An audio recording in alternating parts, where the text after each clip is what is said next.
Let's talk NBA next, Drew. Let's talk about the draft order from last night. Obviously, if you haven't heard, the New Orleans Pelicans won the lottery, both figuratively and metaphorically, and now we're going to presumably draft Zion Williamson here, Drew. In a three-player draft, or what most people consider a three-player draft, with Ja Morant, R.J. Barrett, and Zion Williamson all at the top. I know Cam Reddish, I had him as a top 5 guy, but he's kind of fallen off here. I think the Pelicans are now in the perfect situation. I mean, you want to talk about turning a roster back around and recovering from Anthony Davis saying he wants to move on? This is how you do it, right? You get a guy like Zion, and then maybe you go trade Anthony Davis, or you try to keep him? I mean, it definitely will help their roster out. Can you sit there and say it's a turnaround, though? It's a turnaround. Can you sit there and say if you lose Anthony Davis and you bring in Zion Williamson that there is no misstep at all? Well, the question is, what do you give up for Anthony Davis? Because they are going to trade him. There are going to be assets that come in when he leaves. Right, but I'm just asking. If it was just a straight-up trade, I know it can happen. Let's just say Anthony Davis leaves, Zion Williams comes in. Is any rookie worth someone that's been in the league 5 years in the NBA? He's literally proven, and a lot of times could be considered an MVP caliber guy. I mean, no, that's what I'm saying. Losing Anthony Davis, regardless if you bring in Zion Williamson, you're going to take a step back. Now, Chris has a pretty hot take here. He says the Pelicans won't take Zion at all. They go Morant instead. I mean, they already have Drew Holiday. Do you move him to the 2 and let Morant play point guard? Or do you go for R.J. Barrett instead? I think if you don't take Zion Williamson here, you trade that pick to any one of those teams that would love to have him. There's no excuse to not take him, or at the very least trade him for a haul of draft picks for great players, and then maybe you convince Anthony Davis to stay from there. Look, you can't sit there and tell me you're not going to either take this guy or trade him. There's no in between. You can't draft somebody else with the number 1 pick, right? No, you're stuck. Can't. I know we kind of argued about this beforehand, but if you're the Pelicans, you have to do this. Now, Brian does have an opinion here that definitely makes sense. He says, unless Zion decides to go back to college because he has not hired an agent. Right. As Sharif has told us, no, he let us know through our community page. We appreciate that, Sharif, even though you're not on right now. He hasn't hired an agent. So, that being said, he doesn't have to. Even though he quote-unquote declared, he can undeclare for the draft. He can go back to Duke. Up to 10 days before it, yes. He can go return to Duke because he hasn't signed a shoe deal. He hasn't signed an agent. The question is, will that happen, and what does that set for you going forward? Do you think that kind of turns teams off that, hey, I may have the first overall pick, but this guy may duck out on me again? Or is he maybe not as invested or maybe not as big of a team guy as I'd like to have? Or does it not matter? Because it is the NBA, right? I mean, the NBA seems to be more star-heavy than any other sport in the world at this point, where if the star wants something, you just give it to him and you hope he stays happy. No, that's true. Let's just go back to this, what Chris said. That's real quick. That is a fair point, Brian. He could play for the U.S. men's national team and not go back to Duke. That is something he could do. Should he do it? No. Go take the money. But Chris, let's just go back to your statement where you said the Pelicans won't take Zion. Dude, they're going to be taking him. The only thing I could think of, which could happen, I mean, it'd be crazy, is like the Pelicans trade LeBron James, or the Lakers to bring in LeBron James. I mean, that could be a possible trade. Would you trade for a 35-year-old LeBron? Would you give up Zion Williamson in this draft? And I want to talk about Zion being a little bit overrated here. But well, I guess my point is it has to be that kind of caliber player to take the number 1 pick away from the Pelicans. I think you missaid Kevin Durant. If they could trade him for Kevin Durant or get him in some kind of long-term deal. Kevin Durant's going to be out of contract. Exactly, which is why that won't happen. LeBron James is under contract with a no-trade policy. And LeBron James is 35. It doesn't matter. It does matter. You're talking about getting a guy as a that GM, your that team totally legitimately matters. becomes a legitimate contender right off the bat. Do they? Tell that to the Lakers. I mean, that's what they thought they were getting in LeBron, and I know you're going to sit there and say he was hurt. Yes, he was hurt. No, I'm not even going to say that. The Lakers don't have anyone like Anthony Davis. Well, Anthony Davis may not stick around, as you've heard. I mean, what if you sit there and tell Anthony Davis, hey, you stick let's around? Talk about that. I'm going to trade my number 1 pick, and we're going to go out and get LeBron James for you. Will you stay? Well, let's talk about that. Let's talk about what should the Pelicans do. First off, if that's me, I'm still probably saying no. Because do you want to, number 1, stay in New Orleans after you built up all this bad will and everything else by sitting there saying, I'm leaving, you have to trade me, there's no way I'm going to play for this organization anymore. And number 2, do you want to get bossed around by LeBron? Because, let's face it, everywhere LeBron goes, he wants to play GM and everything else. If you're Anthony Davis, are you going to renew your contract there in New Orleans with a guy like LeBron that's going to be sucking all the air out of the room? I wouldn't. I wouldn't want to play number 2 when I'm that good. At the very least, I want someone at my same level that we can go win a championship with. I don't want somebody that's 35, starting to fall off, starting to get hurt, telling me what to do, and telling my GM that he needs to trade all my players away and everything like that. I don't want to be around a guy that's going to take all the power out of the room. Rick's got a comment here. He says Zion will be a bust. Well, I'm conflicted. I want to talk about 8 different things right now, but let's start with this. Even if he is, I do remember a time where we were talking about Ben Simmons this very same way, right? Yeah. Everyone in college was sitting there saying, Ben Simmons, man, he's a physical freak. We've never seen an athlete like this. When he gets to the NBA, he's going to take it over. This is LeBron, come again, and he's just going to run everything for the next 15 years. Let's fast forward here 2 or 3 years later, Drew. What do we think about Ben Simmons now? The fact of the matter is, we just never know in the NBA. You don't know when they come from college and get to play with the big boys if anyone is going to develop well enough to be that good. Do we think Zion's going to be really good? Yeah, we think he's going to be good. Do we think Zion's going to be the next LeBron James? I think he's falling short of that. I really do. He's not going to be the guy that I hear transcendent talent all the time. It's not going to be overnight. He's not going to come in like LeBron and take a team like the Cavs that had no talent on them to the playoffs in year 1 just because he's there. Talking about Ben Simmons, he's one of those players that should have stayed in college. You know, he played his freshman year and then he left right off the bat out of KU. To be honest, he should have stayed there, played another 1 or 2 more years, develop his game, because I think that the possibility of his talent could have been there, but there's no doubt about it. When he jumped in the NBA, it all fell off. I mean, let's not say I'm not saying he's a terrible player. We kind of sat there and debated for a little bit. He might be anywhere from 60 to 80 of one of the best players in that kind of ranking, but nothing clearer than what they said he was going to be coming out of college. This guy lost all development. His jump shot is completely garbage. He seems like he's completely off. He's one-dimensional. Every day. He drives in and he scores, and he does that well, but when you know that, you can take that away. And when you sit there and talk about Zion Williams being the next LeBron James, let's just be completely honest. No one should ever have that put over their head. I don't care what this kid is. He is a kid. He should never hear the word "I'm compared to LeBron James." That is so unfair. And it was unfair to LeBron, right? We did the same thing to LeBron coming in. They're like, it's Michael Jordan. This guy's better than Michael Jordan. They even call him King James coming out of college. Is Blake Griffin. That's who I see this guy being. I see him being a Blake Griffin.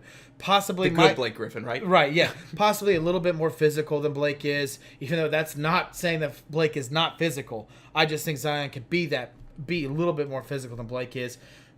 That being said, man, I mean, more than likely, he's going to be a great player in the NBA. Will he be a Hall of Famer? Will he be the elite caliber that everyone's making him out to be?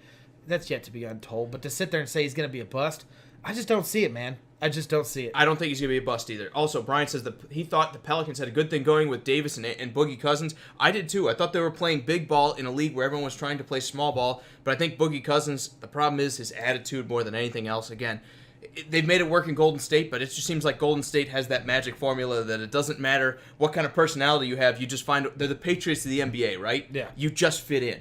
Yeah. It just works whenever you go up there.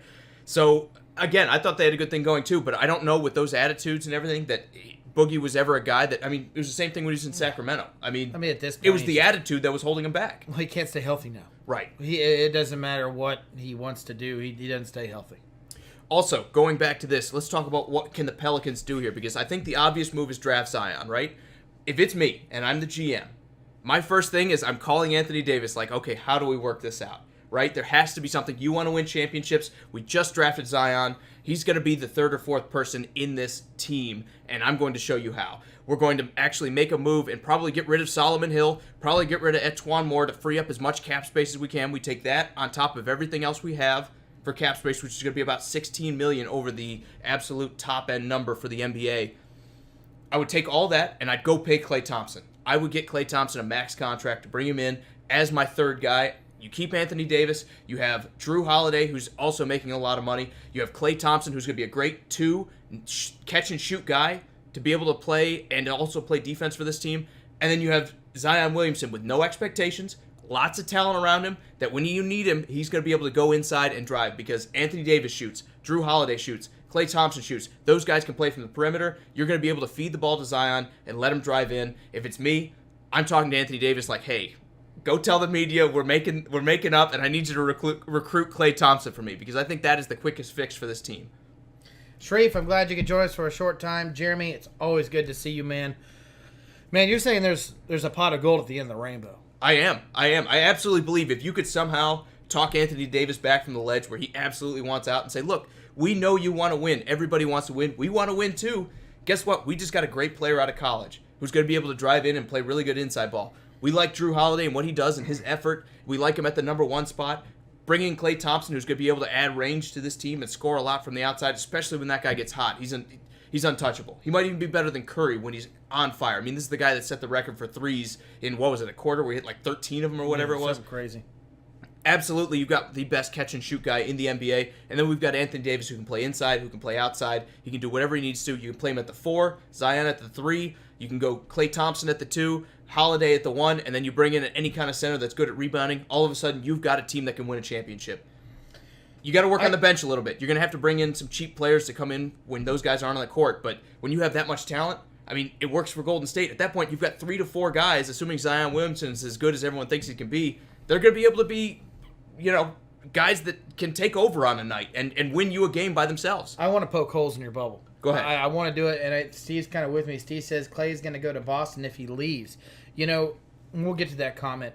To be honest with you, I think Klay Thompson he's not a very vocal guy, but I think there is going to be a decision for him to make, and if it's to go to a team like the Pelicans that has Anthony Davis that they keep and has Zion Williams, has Drew Holiday, and goes there and he goes off and wins another championship down there, does that say Klay Thompson was one of the best players ever to play the game, or does that say Klay Thompson knows where to go because his teammates help him win championships? I mean, does this guy want to look? Does he want to look better in the media's eyes as saying, "Hey, I'm one of the reasons why"? What, Boston wouldn't be that? Like, if you run off to Boston, isn't that the ready-made team? I mean, we can admit they were a disappointment this year. He might pick a team like the Clippers. Like the Knicks or the Clippers. Right, absolutely. And I've heard that too. But we're going to be talking about a team going from the lottery to having the first overall pick to being a playoff contender, maybe going Western Conference Finals here, maybe even going to the finals and winning them. Yeah, I think that's a pretty good argument for it's me and I'm really good, right? It's not like Kevin Durant that's going to a team like the Warriors that had just won and then going and joining that team. This is you going to a team that had the first pick in the draft, Drew, and turning them around right away. Yes, there were players on the team, but you can't sit there and tell me that that's not building. I mean, Anthony Davis already looked like he was on his way out, and then you had, Drew Holiday? You're telling me Drew Holiday's as good as some other guys in the NBA? That's not a super team. Not yet. If you go there and it turns into one, then absolutely you can sit there and say, it's a super team because I arrived. It's almost like LeBron going to Miami, right? Miami wasn't that good beforehand. I know they'd won a championship with Wade before that, but that was a couple years move before he went down there. It's kind of the same scenario where you show up and then this team gets successful. You can sit there and say it's all on me. I guess it depends on what Klay Thompson wants his legacy to be in the NBA. Sharif, we did give you a shout out, man, about that, about your Zion not signing an agent earlier in the show, just if you want to rewatch it. But he's right. I mean, he still holds all the power to his future. Whatever he decides to do, that's up to him. Absolutely. I totally agree with that. Now let's talk just really quick here, because I know I'm rambling a little bit, Drew, but I want to talk about what happens if Anthony Davis says, no, I won't come back. What do you do then? You have 2 trade options here, right? I held up 3. You have 2 trade options in this scenario, right? I mean, you could trade him to Memphis, but somehow I don't think Memphis is like, we'll convince him to stay in Memphis, right? I don't think anyone's sitting there saying they're going to give up the number 2 pick for Anthony Davis, because even with Anthony Davis, you're not winning any championships. He's going to move on at the end of the year. Yeah. And then you've got nothing. So they're taking John Morant at number 2. I think that's not, I'm not going to say set in stone, but that's pretty close to set in stone. So who do you trade with? You have the Knicks and the Lakers. I mean, I've already told you what I thought, and you told me I was crazy. Well, I don't think you're crazy. I don't know. I mean, it could absolutely happen that way. Nobody knows what these guys are thinking. Brian says Anthony Davis still wants to be traded. I don't know if he's gone out officially said he still wants to be traded. I know he said wants to be traded, but I don't think there's been any word since the lottery draft that he said, I still want to be traded. I know there's a lot of talk about it, but he has not made official statements saying that. I'm sure that gives him a little bit of, I'll rethink my idea. Wouldn't you? If it's me, I'm sitting there saying, I mean, I know Zion's good, right? Right. We all have seen what he's done at Duke. I know this guy can be good. Is it going to be good enough for me to win a championship? Because I think that's what he cares about. And props to him for that. The fact of the matter is, I think if you just draft Zion and you have Drew Holiday and Anthony Davis, you're probably not going to be good enough. So my whole point, if I'm Anthony Davis, is you land a free agent or you trade me. And it's that simple. I'll give you to the end of the offseason. You land one of these big guys. If it's Kyrie Irving and you move Drew Holiday to the 2, or if it's Kevin Durant that you somehow managed to land, or it's Klay Thompson, who I think would be the best fit in this scenario, you land one of these caliber guys, and I'll stick around. If you don't, you move on and you rebuild from there. Steve said it could be a similar situation to Kawhi to Toronto if he might like Memphis on the way Kawhi embraces Toronto. But let's be completely honest, Toronto was a playoff team before Kawhi got there. Memphis is not a playoff team before Anthony Davis got there, if that's where he went. I don't know, Drew. I mean, I'm not 100% sure. And just because we're from Nashville, we see a lot of this stuff. The Memphis and the fans around the Grizzlies, man, they absolutely embrace that team. They love that team. The fan base is huge down there. There's no doubt if any player goes down that they'll embrace him. Also, Joseph says, would we be shocked if the Pelicans draft Morant instead of Zion? Yes, 100%. The fact of the matter is, I just said it, you cannot not draft Zion here. If you're going to do that and you want a different player, trade the Grizzlies, because I guarantee you they'll probably go draft Zion Williamson with that first pick. Trade them, get more value, and then draft Morant. I don't think they do it. Not at number one. There's no way it can happen. Especially Talk about with a Drew GM Holiday losing his job. Yeah, especially with Drew Holiday there. I really do believe they already have their number one who they want. They want the ball in Drew Holiday's hands. They want him to distribute. I think Morant, as good as he is at scoring, as good as he is at doing everything else, he's an assist guy too. And now you've got two assist guys at the point and shooting guard. I don't think they necessarily have the shooter they want at that number two spot. So I don't know if he necessarily fits as well as a guy like Zion, who you bring him in, let him drive to the basket. If, again, you keep Anthony Davis, who can play inside and outside, you've got a heck of a team. Yeah, you would. There's no doubt about it. I mean, it's definitely going to be crazy. The draft, the lottery of the draft picks has definitely kind of surprised a lot of people, which I think is one of our last things we want to talk about this whole thing. Does anybody here in the comments, including us, do we think that this is rigged? Because let's say here, if Anthony Davis leaves the organization and they don't get the first pick, they don't bring in Zion. They had 6% chance here, Drew. What if they get the sixth pick? Who thinks that this organization would be legitimate for any kind of years in the future? I mean, no. I mean, it would absolutely be a sinking ship. And I know everyone's sitting there saying if it was rigged, it would have went to the Knicks. I understand that. But I think if you look at it, that's the obvious play, right? If you're rigging it, you don't want to make it look like it's rigged. So you give it to the team that's falling apart like the Pelicans. I don't know. I do believe there's a little bit of thanks, Dad. What's best for the NBA. I absolutely believe that, and I believe that's what we got out of this. I think they said it's best for the Pelicans to remain, at least somewhat viable, especially if they keep Anthony Davis because of this. How best do we do that? You give him the number one pick. You give him the best player in college basketball. Steve completely agrees with you. He says it's rigged. Chris says, think that they need to completely revamp the drafting system.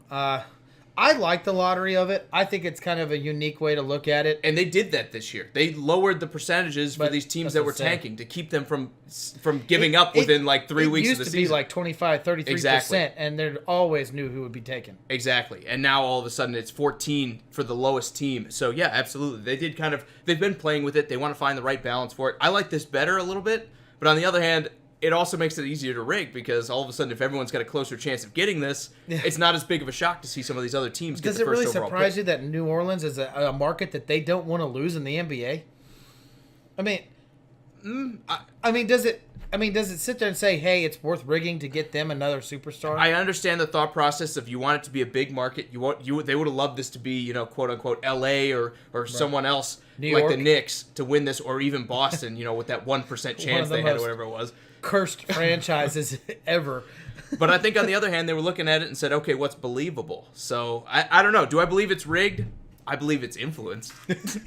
Steve says the lottery needs to go. He says make exactly like the NFL. I think what they're worried about is with this being that long of a season and there being such a talent disparity in the NBA is teams are going to give up from the get-go. It's going to be a race to the bottom instead of a race to the top. And unless you made this like soccer where they have relegation, where everyone's desperately fighting to stay out of the last couple spots, there's really no way you could sit there and have these franchises sit there and say, we're not winning a championship this year. Let's go get the first pick, boys, and not try to win a single game all season.